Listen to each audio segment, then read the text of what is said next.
Fiona, what is your name? Zach. Zach, nice to meet you. Today we're going to be doing some neuro tests. If anything is painful, please let me know. If you have any questions, don't hesitate to ask. And everything will be held in strict confidence. May we begin? Yes. Perfect. We're going to start with minor sign. For this one, I'm just going to have you go ahead and stand up from a seated position. Okay, go ahead and have a seat. For this one, the positive would be patient needs support in moving from a seated to standing position, indicating sciatica, lumbosacral, or sacroiliac joint lesion.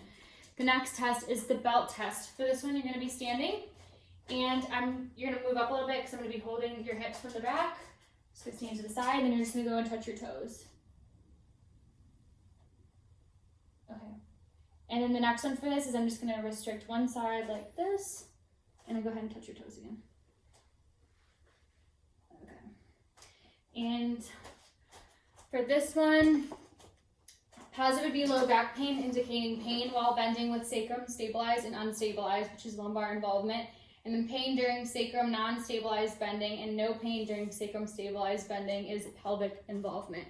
The next one is Valsalva maneuver. So for this one, you're going to take a deep breath in and bear down as if you're having a difficult bowel movement. Okay. For this one, positive would be radiating pain from site of lesion, usually recreating the complaint in cervical, thoracic, or lumbar area of the spine, indicating nerve root entrapment by a disc lesion. The next test we're going to do is the heel walk. So for this one, you're just going to walk this way on your heels. And I'm just going to stand behind you in case you need any help. Okay. And then while we're here, I'll have you do the toe walk this way. All right, and then you can go ahead and have a seat there. The verbals for heel walk is positive is inability to perform tests which indicates L4 disc lesion. Toe walk, positive for that one was inability to perform tests which indicates L5S1 disc lesion. Next one is the Kemp test. For this one, you're just going to cross your arms over your chest, and then I'm going to laterally flex you. And okay, so I'm going to do one side, you're going to laterally flex, and I'm going to stabilize the opposite PSIS. Go ahead and laterally flex you, and then I'm going to bring you into extension and rotation. Okay, go ahead and relax. I'm just doing that on one side. I would normally do it on two. Positive is pain, usually radicular, recreating existing sciatic pain, and that would indicate a disc protrusion.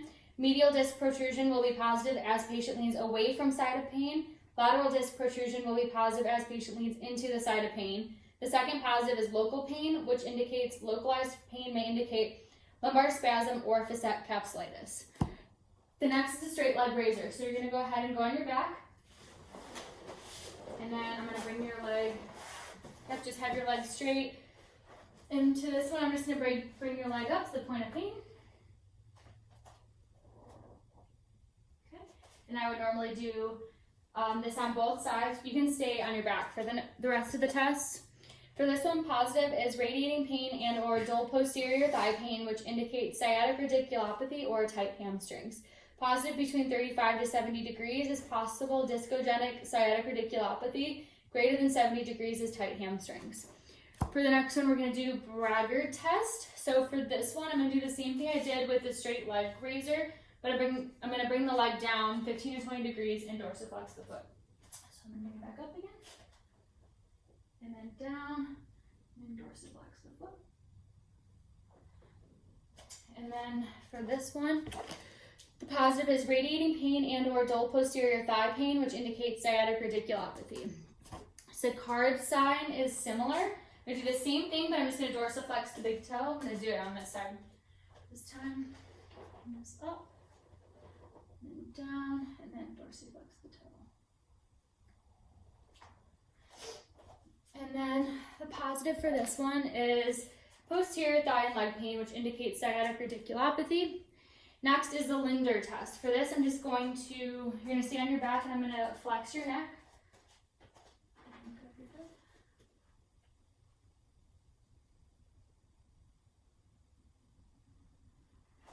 Okay.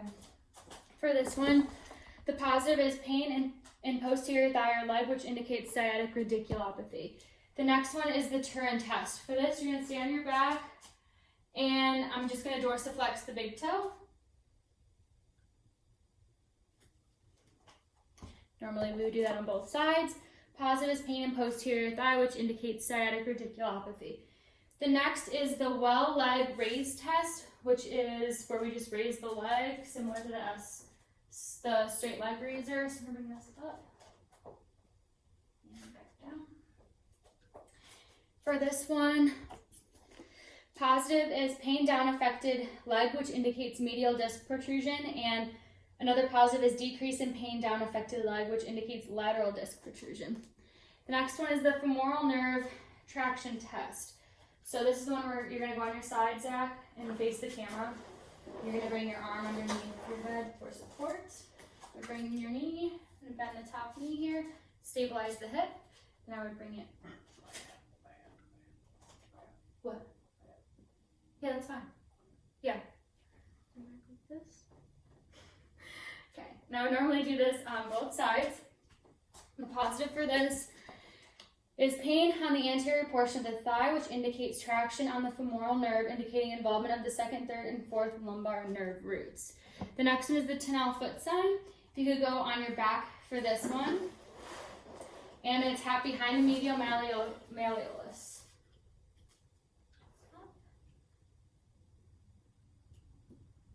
Do that one more time.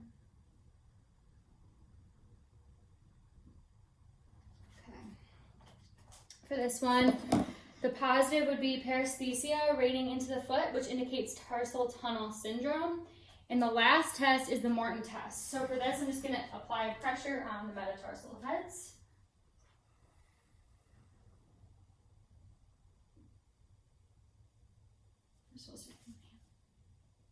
Okay.